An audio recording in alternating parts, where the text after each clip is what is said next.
Владеачката и опозицијската партија денеска преку соопштенија си делеа удари на тема бојкот на супермаркетите, обвинувајќи се едни со други за ВМРО ДПМН. Виновниците за цените се Социјалдемократскиот сојуз, додека пак социјалдемократите сметаат дека владеачката партија граѓаните ги остави гладни и лажно глумат подршка.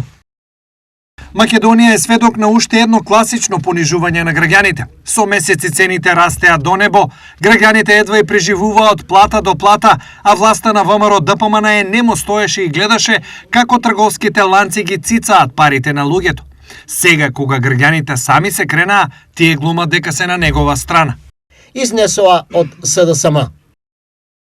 СДС кој го зголемија ДДВ на прехранбените производи од 5 на 10%, без никаква грижа и срам, сега упорно глуми загриженост и бара истото да се укине.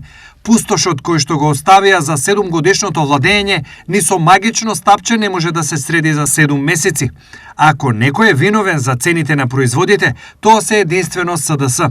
Цените на производите се зголемија во време на СДС и скапотијата е директна нивна последица која ВМРО ДПМН ја наследи.